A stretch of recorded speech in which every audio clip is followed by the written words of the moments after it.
മത്തായി സുവിശേഷം 28-ാം അധ്യായം 18 മുതൽ 20 വരെയുള്ള വാക്യങ്ങൾ ഇങ്ങനെ നമ്മൾ വായിക്കുന്നു.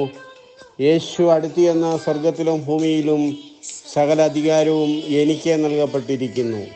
ആകയാൽ നിങ്ങൾ പുറപ്പെട്ട പിതാവിൻ്റെയും പുത്രൻ്റെയും പരിശുദ്ധാത്മാവിൻ്റെയും നാമത്തിൽ സ്നാനം കഴിപ്പിച്ചും ഞാൻ നിങ്ങളോട് കൽപ്പിച്ചതൊക്കെയും പ്രമാണിപ്പാൻ തക്കവണ്ണം ഉപദേശിച്ചും കൊണ്ട് സകല ജാതികളെയും ശിഷ്യരാക്കിക്കൊള്ളുവീൻ. ഞാനോ ലോകാവസാനത്തോളം എല്ലാ നാളും നിങ്ങളുടെ കൂടെ ഉണ്ട് എന്ന് അരുളി ചെയ്തു. നമ്മുടെ വാഴ്ത്തപ്പെട്ട കർത്താവിൻ്റെ അത് അവസാനത്തെ കൽപ്പന എന്ന് വിശേഷിപ്പിക്കുന്ന തിരുവെഴുത്തിൻ്റെ ഭാഗമാണ് ഇത് നമ്മൾ ധ്യാനത്തിന് വേണ്ടി വായിച്ചിരിക്കുന്നത്. അത്യുന്നതങ്ങളിൽ ദൈവത്തിൻ്റെ മഹത്വം, ഭൂമിയിൽ ദയപ്രസാദമുള്ള മനുഷ്യർക്ക് സമാധാനം. പ്രിയമുള്ളവരെ, ലൂക്കോസിൻ്റെ സുവിശേഷം 24-ാം അധ്യായം 46 മുതൽ 49 വരെയുള്ള വാക്യങ്ങൾ അത് നമ്മുടെ വാഴ്ത്തപ്പെട്ട കർത്താവ് പറഞ്ഞ അന്ത്യ വാക്കുകളായിട്ടാണ് തിരുവെഴുത്തിൽ നമ്മൾ മനസ്സിലാക്കുന്നത്. അപ്പോസ്തലപ്രവൃത്തിയുടെ പുസ്തകം 1-ാം അധ്യായം 8-ാമത്തെ വാക്യവും അതിനോട് ചേർന്ന് വരുന്ന ചിന്തകളാണ് കർത്താവ് പറഞ്ഞത്. ഈ തിരുവെഴുത്തിൻ്റെ ഭാഗങ്ങളിൽ അത് മുഴങ്ങി കേൾക്കുന്ന പ്രത്യേകമായ ചില ശബ്ദങ്ങളുണ്ട്. ഗോ വിത്ത് മൈ അതോറിറ്റി, എൻ്റെ അധികാരത്തോടുകൂടെ പോകുക. ഗോ വിത്ത് മൈ പ്രസൻസ്, എൻ്റെ സാന്നിധ്യത്തോടുകൂടെ നിങ്ങൾ പോകുക. ഗോ വിത്ത് മൈ പവർ, എൻ്റെ അധികാരത്തോടുകൂടെ നിങ്ങൾ പോകുക. ഗോ വിത്ത് മൈ പ്രോമിസ്, എൻ്റെ വാഗ്ദത്തത്തോടുകൂടെ നിങ്ങൾ പോകുക. ഇതിൽ നമ്മുടെ വാഴ്ത്തപ്പെട്ട കർത്താവ് ഏറ്റവും അവസാനം പറയുന്ന ഭാഗം മത്തായി സുവിശേഷം 28-ാം അധ്യായത്തിൻ്റെ 20-ാമത്തെ വാക്യത്തിൽ ഇങ്ങനെ നമ്മൾ വായിക്കുന്നു: ഞാനോ എല്ലാ നാളും നിങ്ങളുടെ കൂടെ ഉണ്ട് എന്ന് അരുളി ചെയ്തു. കർത്താവിൻ്റെ സാന്നിധ്യം, എവിടെയും ദൈവത്തിൻ്റെ സാന്നിധ്യം ഒരു ദൈവത്തിൻ്റെ പൈതൽ ആഗ്രഹിക്കുകയാണ്. യഹോവയുടെ സഹിത്വം തന്നെ ഭക്തന്മാർക്ക് ഉണ്ടാകുമെന്നാണ് സങ്കീർത്തനത്തിൽ വായിക്കുന്നത്.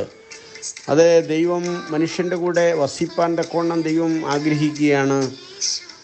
അതുകൊണ്ടാണ് ദൈവത്തിൻ്റെ വചനത്തിൽ പുറപ്പാട് പുസ്തകത്തിൽ നമ്മൾ വായിക്കുന്നത് എന്താണ്? ഞാൻ അവരുടെ നടുവിൽ വസിക്കുവാൻ അവർ എനിക്ക് ഒരു ആലയം ഉണ്ടാക്കണമെന്ന്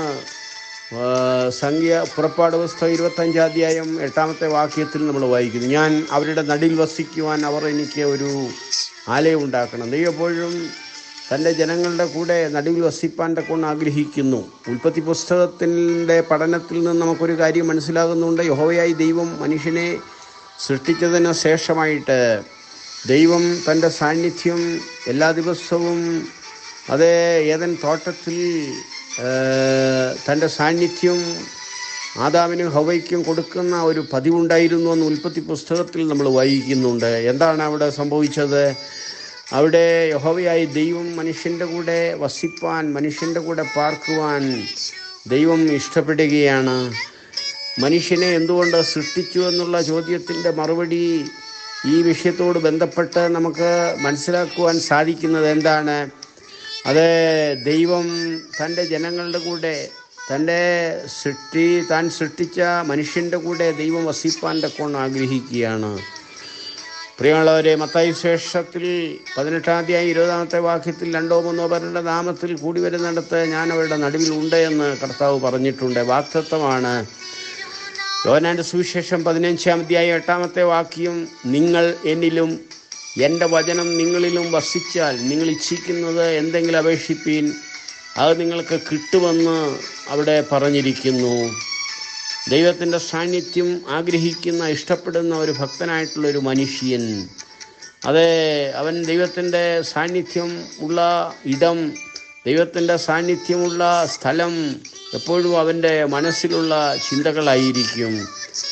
ദൈവം എപ്പോഴും നമ്മുടെ കൂടെ വസിപ്പാൻ ദൈവം നമ്മെക്കുറിച്ച് ആഗ്രഹിക്കുമ്പോൾ നാം ദൈവത്തിൻ്റെ കൂടെ ജീവിക്കണം, ദൈവത്തിൻ്റെ കൂടെ നമ്മളായിരിക്കണം. ദൈവത്തെ വിട്ടെങ്ങും പോകരുത്, ദൈവത്തിൻ്റെ ആലോചന വിട്ടെങ്ങും പോകരുത്. ഈ രാവിലെ സമയം ദൈവത്തിൻ്റെ ആലോചന നമ്മൾ കേൾക്കുമ്പോൾ ദൈവത്തെ വിട്ട് ദൂരെ സഞ്ചരിച്ചിട്ടുള്ള അനുഭവങ്ങളൊക്കെയും പലർക്കുമുണ്ട്. അത് പാടില്ലാത്ത കാര്യമാണ്. എപ്പോഴും ദൈവത്തിൻ്റെ സാന്നിധ്യം അനുഭവിച്ചറിയുവാൻ തക്കവണ്ണം ഇടയായിത്തീരണം. രാജാക്കന്മാരുടെ പുസ്തകത്തിൽ പ്രവാചകന്റെ ചരിത്രത്തോട് ബന്ധപ്പെട്ട് രേഖപ്പെടുത്തിയിരിക്കുന്നൊരു ഭാഗമുണ്ട്. 1 രാജാക്കന്മാരുടെ പുസ്തകം 19-11 വാക്യം. അവിടെ എന്താണ് നമ്മൾ കാണുന്നത്? വലിയ കൊടുങ്കാറ്റുണ്ടായി, പർവ്വതങ്ങളെ കീറി പാറകളെ മുറിച്ചുകൊണ്ടുള്ള കൊടുങ്കാറ്റുണ്ടായി.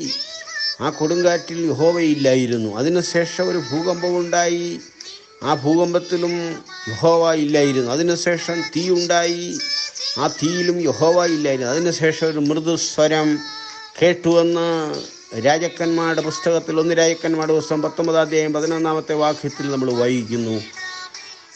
ആരവാരങ്ങളുടെ നടുവിൽ ദൈവത്തിൻ്റെ ശബ്ദം കേൾപ്പാനില്ലാതെ ഇരിക്കുന്ന സ്ഥിതിവിശേഷത്തിലൂടെ സമൂഹം ഇങ്ങനെ പോവുകയാണ്. ദൈവത്തിൻ്റെ ശബ്ദം കേൾക്കുവാൻ, ദൈവത്തോട് ഒരുമിച്ചായിരിക്കുവാൻ, ദൈവം ആയിരിക്കുന്ന ഇടത്ത് നാം വസിക്കുവാനുള്ള ആ ആഗ്രഹം ഒരു ക്രിസ്തുഭക്തൻ്റെ ഹൃദയത്തിലുള്ള വലിയൊരു ആഗ്രഹമാണ്. അതുകൊണ്ടാണ് സങ്കീർത്തനക്കാരനോട് ചേർന്ന് നമുക്ക് പറയാൻ തക്കവണ്ണം സാധിക്കും, എപ്പോൾ ഞാൻ ദൈവത്തിൻ്റെ സന്നിധി ചെല്ലുവാൻ ഇടയാകും, എപ്പോൾ ഞാൻ ദൈവത്തിൻ്റെ സന്നിധിയിൽ ചെല്ലുവാൻ തക്കവണ്ണം ഇടയായിത്തീരും. നമ്മുടെ വാഴ്ത്തപ്പെട്ട കർത്താവ് തൻ്റെ ശിഷ്യന്മാരെ തിരഞ്ഞെടുക്കുന്ന സന്ദർഭത്തിൽ അവിടെ പ്രത്യേകിച്ച് നാം നോട്ട് ചെയ്യുന്ന ഒരു ഭാഗം അവിടെ നമ്മളിങ്ങനെ കാണുന്നുണ്ട്. തൻ്റെ കൂടെ ഇരിക്കുവാൻ തൻ്റെ ശിഷ്യന്മാരെ കർത്താവ് തിരഞ്ഞെടുത്തത് തൻ്റെ കൂടെ എപ്പോഴും ഇരിക്കുവാനാണ് തൻ്റെ ശിഷ്യന്മാരെ കർത്താവ് തിരഞ്ഞെടുത്തത്. എൻ്റെ പ്രിയമുള്ളവരെ, 2ാം ലോകയുദ്ധം ഇങ്ങനെ കൊടുമ്പിരി കൊള്ളുന്ന അവസരത്തിൽ മുറിവേറ്റ ഒത്തിരി പടയാളികൾ അന്ന് ഉണ്ടായിരുന്നു. 2ാം ലോകയുദ്ധത്തിൽ ഇംഗ്ലണ്ടിന് വേണ്ടി നിന്ന് യുദ്ധം ചെയ്ത പല പടയാളികളുടെയും കൈകാലുകളൊക്കെയും നഷ്ടപ്പെട്ടു. ചിലരുടെ ശരീരത്തിൻ്റെ അവയവങ്ങളൊക്കെയും മുറിഞ്ഞുപോയി. അങ്ങനെയുള്ള സ്ഥിതിവിശേഷത്തിൽ ഇംഗ്ലണ്ടിൻ്റെ രാജാവ് മിലിറ്ററി ആശുപത്രി സന്ദർശിച്ചതിനെക്കുറിച്ച് ഇങ്ങനെ വായിച്ചിട്ടുണ്ട്. ആ ഇംഗ്ലണ്ടിൻ്റെ രാജാവ് മുറിവേറ്റ ആളുകളെ കാണുവാൻ വേണ്ടി ശരീരത്തിൽ വിവിധമായിട്ടുള്ള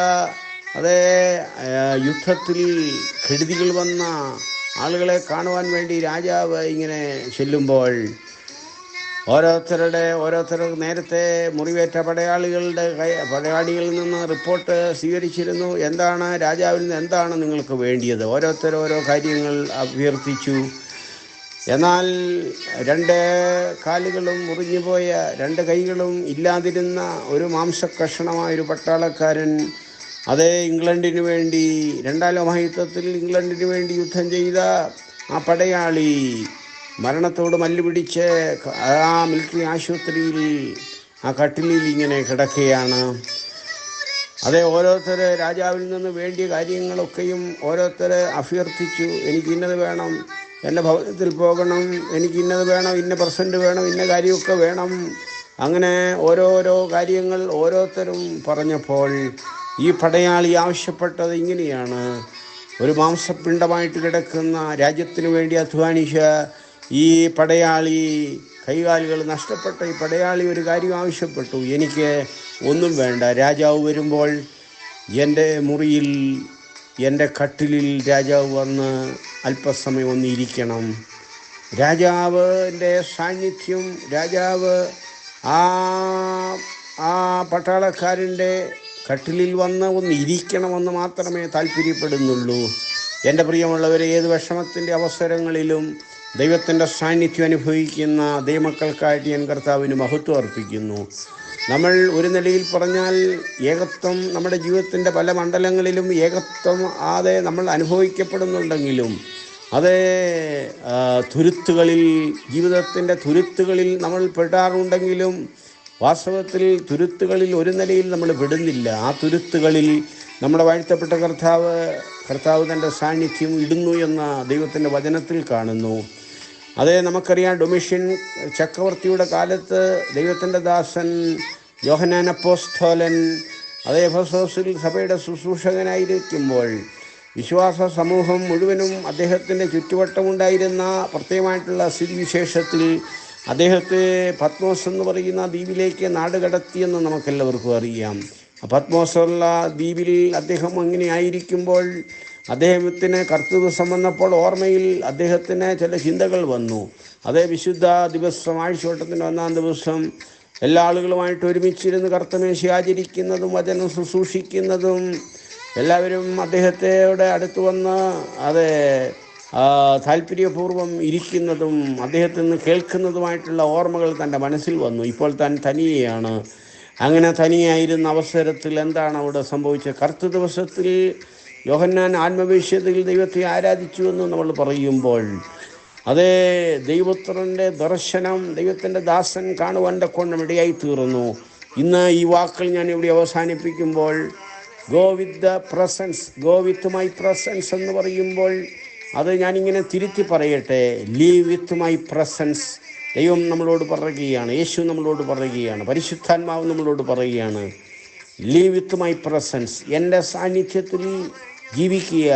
കർത്താവിൻ്റെ സാന്നിധ്യം നമ്മളിൽ നിന്ന് അകന്നു പോകാതെ, വിട്ടുമാറിപ്പോകാതെ കർത്താവിൻ്റെ സാന്നിധ്യം ഇഷ്ടപ്പെടുന്ന വിശുദ്ധന്മാർക്കായിട്ട് ഞാൻ കർത്താവിന് മഹത്വം അർപ്പിക്കുന്നു. അതുകൊണ്ട് മത്തായി സുവിശേഷം 28-ാമത്തെ വാക്യത്തിൽ ഇങ്ങനെ നമ്മൾ വായിക്കും. നമ്മുടെ വാഴ്ത്തപ്പെട്ട കർത്താവ് പറഞ്ഞു, ഞാനോ ലോകാവസാനത്തുള്ള എല്ലാ നാളും നിങ്ങളുടെ കൂടെ ഉണ്ട് എന്ന് പറഞ്ഞു. കർത്താവ് നമ്മുടെ കൂടെ ഉണ്ടെന്നുള്ള അനുഭവത്തിൽ ദൈവം ഒംനീഷ്യൻ്റാണ്, ഒമ്നി പ്രസൻ്റാണ്, ഒമ്നി പൊട്ടൻ്റാണ് നമ്മൾ സാധാരണ പറയാറുണ്ട്. ഒമ്നി പൊട്ടൻ്റ് എന്ന് പറഞ്ഞാൽ സർവശക്തനാണ്. ഒംനീഷ്യൻ്റ് എന്ന് പറയുമ്പോൾ സർവജ്ഞാനിയാണ്. ഒമ്നി പ്രസൻ്റ് എന്ന് പറയുമ്പോൾ എല്ലാ സ്ഥലത്തും എല്ലാ ഇടത്തും നമ്മുടെ വാഴ്ത്തപ്പെട്ട കർത്താവായ ദൈവത്തിൻ്റെ സാന്നിധ്യമില്ലാത്ത ഇടമുണ്ടോ? ദൈവത്തിൻ്റെ സാന്നിധ്യമില്ലാത്ത ജീവിതത്തിൽ അനുഭവങ്ങളുണ്ടോ? ഇല്ല.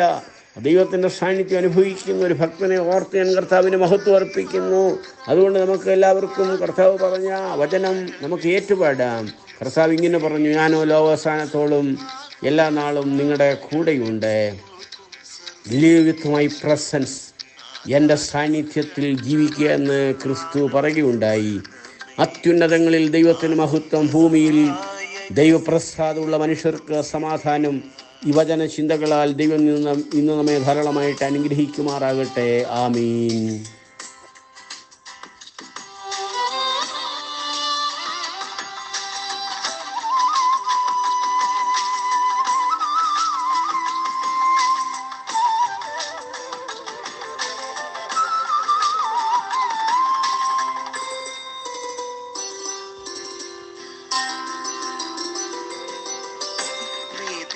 സൂര്യനെ കരുണാകരനെ, നീതിയിൽ സൂര്യനെ കരുണാകരനെ, ആദിയനാദിയൻ താതനും നീയേ, ആദിയനാദിയൻ താതനും നീയേ, താതസുതാത്മനെ പരികീർത്തനമേ, പാദമതിൽ പണിയുന്നകം ആമേൻ.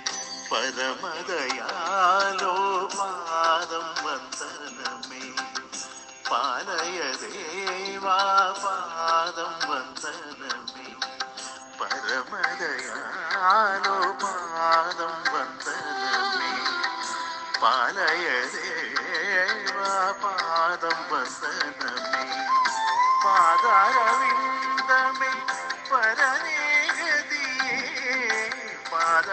പാദാരവിന്ദമേ പരനേഗതിയേ പാലയമാ പരമേശ കുമാര പാലയമാ പരമേശ കുമാര പരമദയാലോ പാദം വന്ദനമേ